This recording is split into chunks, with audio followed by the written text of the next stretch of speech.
do, only building on that and growing. But I think the question that we have to ask ourselves is will God accept second best? If I've been in a situation to where my life has been so busy that I've excluded God, I've given him the remnants of time, the leftover time, is he going to accept that from me? How will I be judged in the case of this? As we said a few minutes ago, God expects us to seek the kingdom first. And that needs to be the plans that we create as we sit down. They say now that there are people having meals in the evening with their families that haven't eaten together for years.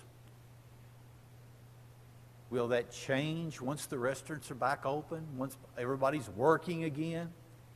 Or will we work to do something like that? When you've looked at the internet, you've seen all kinds of devotional programs for us to involve our children in. Many congregations in the area have come up with Bible class material, things to work with the kids for, nightly devotionals.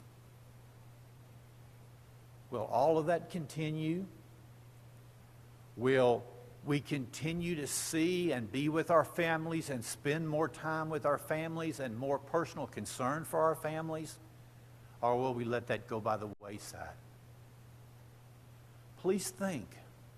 Please think as the days move forward what my priorities are, what I should do. Are there changes I need to make in my future, in my relationship with God? Who we're looking at this morning as we look at a character in relationship to his relationship to God, we're going to look at Moses and his life and see some lessons that we can learn by looking at Moses' life, looking at Moses' relationship with God. As we ended last week's class, Joseph had moved his father and his brothers and all of their family to the land of Egypt, where they could live, and as Joseph continued to be a ruler there. Chapter 1 and verse 7 of Exodus tells us, "But the people of Israel were fruitful and increased greatly, and they multiplied and grew exceedingly strong, so that the land was filled with them." God blessed them. Of course, as we know, this was part of God's plan. We see then that Pharaoh has a plan. Now there arose a new king over Egypt who did not know Joseph. Remember, it's been almost 400 years. In the promise to Abraham, God told him that his descendants would be in slavery and subject for some 400 years. And that mark is approaching at this time. So the people that knew Joseph, that were appreciative of the way that he saved Egypt, have now gone. And the king said to his people, "Behold, the people of Israel are too many and too mighty for us. Come, let us deal shrewdly with them, lest they multiply, and if war breaks out, they join our enemies and fight against us and escape from the land." Therefore they set taskmasters over them to afflict them with heavy burdens. They built for Pharaoh store cities at Pithom and Ramses. And the more they were oppressed, the more they multiplied. And the more they spread abroad. And the Egyptians were in dread of the people of Israel. So they ruthlessly made the people of Israel work as slaves and made their lives bitter and hard service in mortar and bricks and in all kinds of work in the field. And in all their work, they ruthlessly made them work as slaves. Pharaoh had a plan. Now, as he instructs the midwives and the people that were aided in birth of children, the plan was the male Hebrew children were to be thrown in the river Nile, to be killed. He was hoping that this would decrease their growth and how they were multiplying in the land. But you and I know, Pharaoh didn't, that it was God that was causing them to multiply. And there wasn't anything that Pharaoh was going to do to keep this nation from continuing to grow, because it was God's plan. It was what he was intending to do. In chapter 2 of Exodus, we see the birth of Moses. Moses, of course, as I've said, was born in a very perilous time. It was a time when the male children, were supposed to be killed.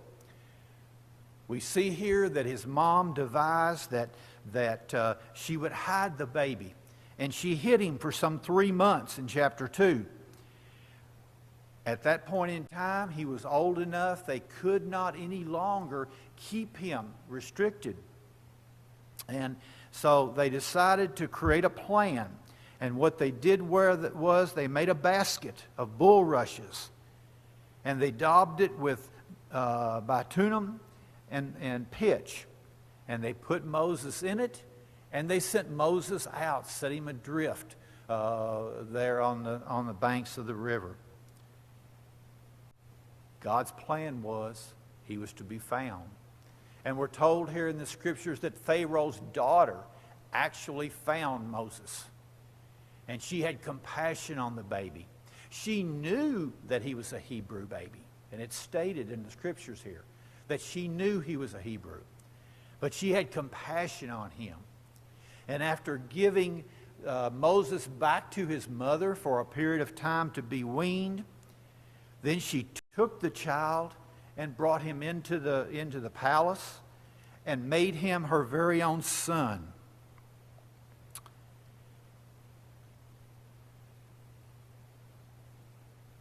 Stephen tells us over in Acts chapter 7, Stephen says in his speech here, as he's talking to the religious leaders that have challenged him, in Acts 7 and verse 22, Stephen says, Moses was instructed in all the wisdom of the Egyptians, and he was mighty in words and deeds.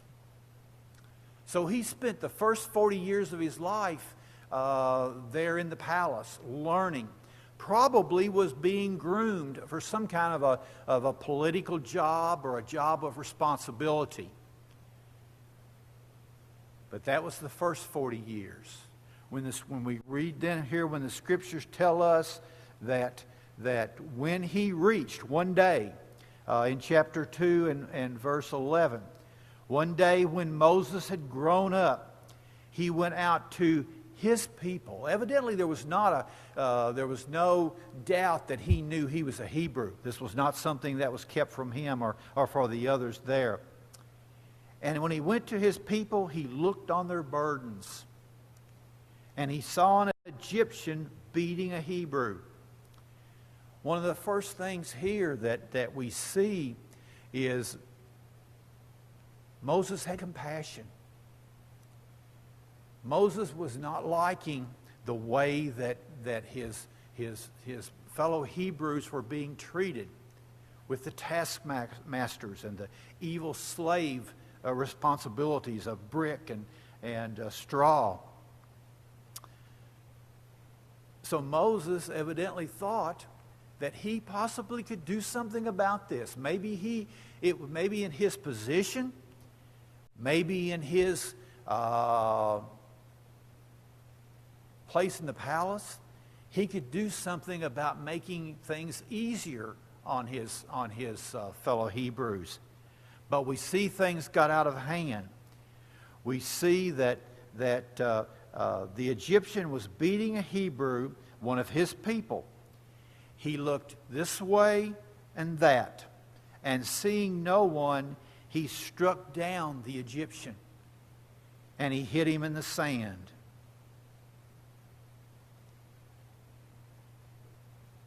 Evidently, Moses, because of concern for his people, went out the next day to check on his people. And we're told here in the Scriptures that on the next day, behold, 2 Hebrews were fighting. And he struggling together. And he said to the man that was in the wrong, "Why do you strike your companion?" And here was the man's answer. "Who made you a prince and a judge over us? Do you mean to kill me as you killed the Egyptian?" And the Scriptures tell us that Moses was afraid. And surely that this thing was known now. And he goes on in verse 15 to say, when Pharaoh heard of it, he sought to kill Moses. So Moses had to flee. So he spent the first 40 years of his life in the palace. The next 40, we're going to see him as a shepherd, as he flees to the land of Midian. You know, it's very interesting as we study the Old Testament and look at the occupation of so many of the people that God chose, so many of the people that had qualities that God was looking for in people, were shepherds. Even Jesus is called the Great Shepherd. People that were concerned about their flocks, showed compassion and love and concern. So we see here that for 40 years, Moses is going to now be a shepherd. He's going to take care of the flocks of his father-in-law. An interesting side note will be that the area that he travels doing this will be the same areas. He'll be familiar with the landscape, because this will be the same areas that he will bring the children of Israel when he leads them out of the land of Egypt.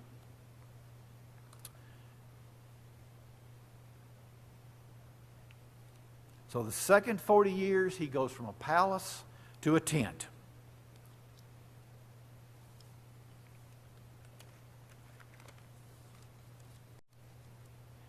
Then we see, we're shared with that Moses experiences what he considers to be a pretty strange event. As he looks at the mountain, he sees a bush burning. The bush is on fire. Most of the time, if you would think if it was a bush, then the moisture was low, that the bush would be consumed pretty fast. But this particular bush continued to burn. So Moses wanted to know what was going on. As Moses approaches this bush, he will have his first encounter speaking with God. As God spoke to him from the bush, God had a plan. God was going to send him on a mission. He wanted him to go to Egypt. He wanted to bring the Hebrew nation out of Egypt, out of slavery, because again, God was compassionate for them as to the way they were being treated, and bring them into a land that flowed with milk and honey. Remember the promise that was given to Abraham concerning the land that his descendants would inherit, and the great nation that would come from him. We see that Moses had another idea. When God said, "You go, or I will send you," Moses goes, "Well, who am I to go? Who am I to go to talk to Pharaoh? And by the way, what is your name? Will these people remember you? Who will I tell is sending me? Will they even believe?" Now, when I tell them this story of talking to you in a burning bush, will they even believe me? in this story.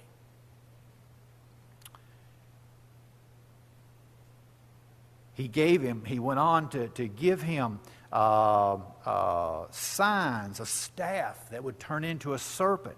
He went on to give him, show him his cloak, and told him to put his hand inside of his cloak. When he brought it out, it was full of leprosy. So he gave him signs. He was equipping him with signs. And he tells Moses, I'll go with you. I'll be with you. And remember, that's the characteristic that all the people that we've studied over the last several weeks is God was with them. They knew God was with them and watching over them. And that's the way we can be as Christians, knowing that God's with us and watching over us. Now Moses is going to sum it up. He's going to make a statement, sum all this up. His comment was, let someone else go. I'm not your man. That's adding that in. He actually tells God, let someone else go. But Moses is saying, I'm not the man for this job. I'm not the man to go. He's even hesitant. He says he's slow of speech, and he's even hesitant in dealing with these people. You know, I think one of the things we're going to see here and learn from this right here is fear.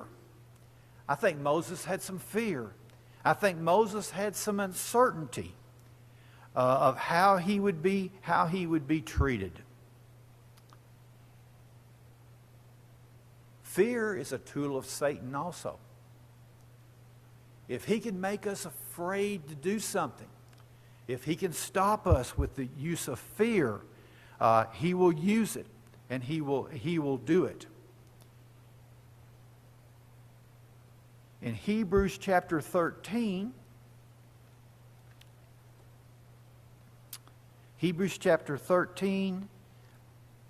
verses 5 through 6, God is talking, the writer of Hebrews here is sharing with us. Keep your life free from love of money, and be content with what you have. For he has said, I will never leave you, nor forsake you. So we can confidently say, the Lord is my helper. I will not fear. What can man do to me? Our relationship with God is out on our side. We're given responsibilities. We're given things to do. As a Christian, we have a mission just like Moses had a mission.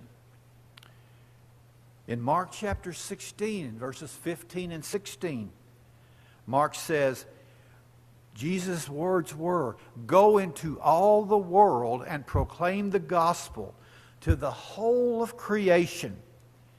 Whoever believes and is baptized will be saved, but whoever does not believe will be condemned. We're given a mission. Jesus tells us in Matthew, again in the Sermon on the Mount, when he depicts the judgment day, he tells the group there what they were doing. The group that did it, what they were doing. The group that he condemned, what they were not doing. And basically what they were doing was feeding the hungry, giving drink to the thirsty, clothing the naked, visiting the sick, and in prison making visits. So we're commanded with a mission. We will be judged on what we accomplish. The excuse of being too busy will not fly with God. He expects us to put his kingdom first. He expects us to take the opportunity to help people. So we have a mission just like the mission that Moses had. So we coincide there. We see the plagues as Moses goes to the land of Egypt, as he's gained his confidence. He's accepting his responsibility. And of course, that goes back to us also. Accepting the responsibility that God has given us. We see the plagues, and of course, the purpose of the plagues was to show God's power through his creation, that he was in control. The gods of Egypt were not in control. It was the living God that was in control of what went on. And he went on to show that finally with life and death, when he killed the firstborn, the death angel killed the firstborn of all the children that did not have the blood over the doorpost and the lintel. Moses, of course, taught them about this. He becomes the lawgiver. We see God's protection.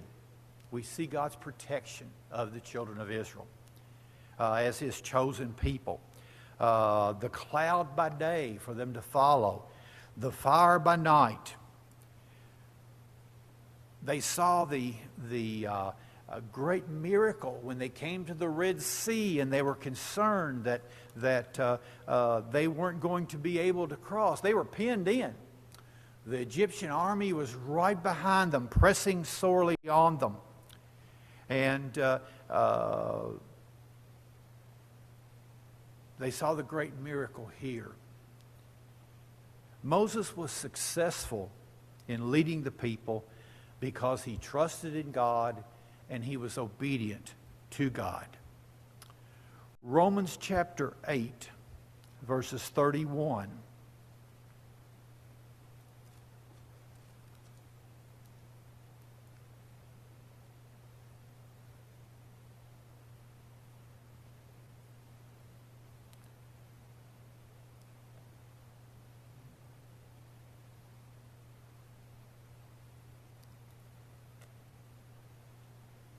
Helps you get in the right book. Starting with 31. What then shall we say to these things? If God is for us, who can be against us? He who did not spare his own son, but gave him up for us all, how will he not also him graciously give us all things?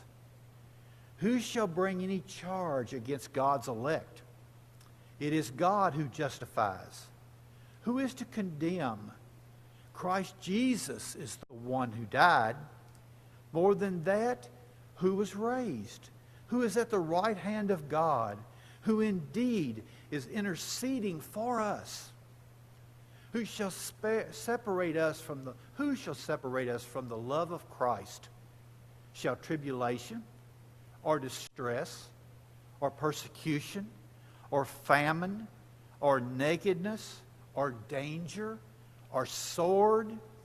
As it is written, for your sake we are being killed all the day long. We are regarded as sheep to be slaughtered.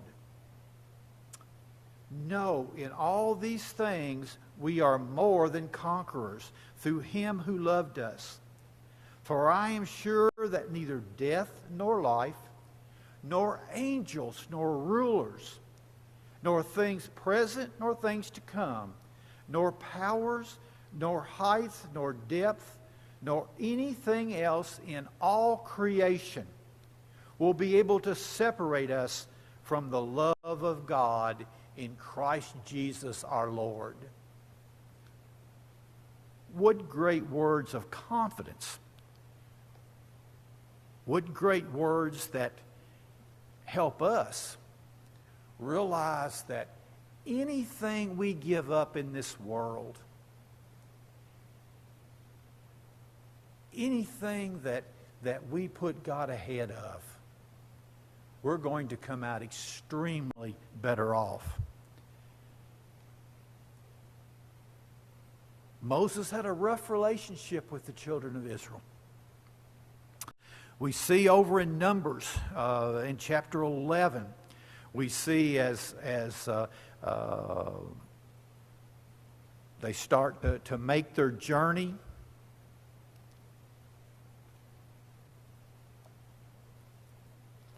and they start to grumble. In chapter 11 of Numbers, the people are grumbling to Moses. We remember the fish that we ate in Egypt that cost nothing. They forgot what it cost them. They forgot how they were being treated. They had forgotten that the straw, their burden, had gotten even heavier. That they were beaten even more. They were expected to do something that couldn't be done. Produce their amount of bricks while still gathering their own straw. How short man's memory is sometimes. The cucumbers, the melons, the leeks, the onions, and the garlic. But now our strength is dried up, and there is nothing at all but this manna to look at. You know, it's easy sometimes to be kind of critical of the children of Israel, critical of the way that they reacted, treated God. They saw so many great wonders, so many great miracles, so many compounded actions. But yet, as soon as things got a little difficult, they blamed Moses. They blamed Aaron. They blamed God. We had it so great back in the land of Egypt. Why did you bring us out here to die? After they crossed the Red Sea, they made the comment, were there not enough graves in Egypt that you've brought us out here for us all to die? Very short-sighted in their relationship. People did things that were uncharacteristic to people that should have been thankful to God and worshiping God. Moses gives us an example of compassion toward the people.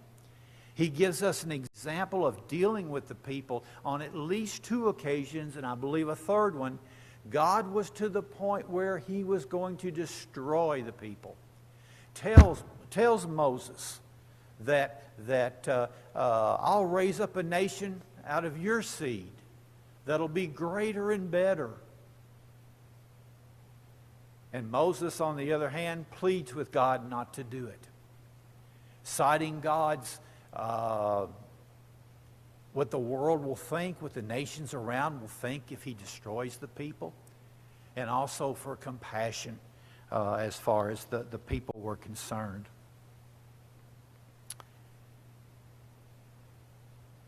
We see that Moses gives us the example of striving to do the will of God, even under great pressure. He cared about the people, and he cared about God's reputation. He had humility. The scriptures tell us, and God made the quote, that Moses was the most humble person on the face of the earth.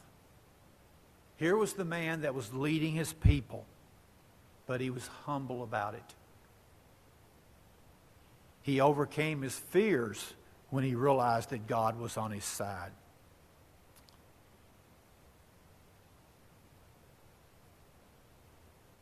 We have no fear of death. Today we have no fear of death because God is on our side. His precious Son, Jesus Christ, came to this earth, died on the cross, that you and I may have a hope in heaven with God someday. May we practice humility.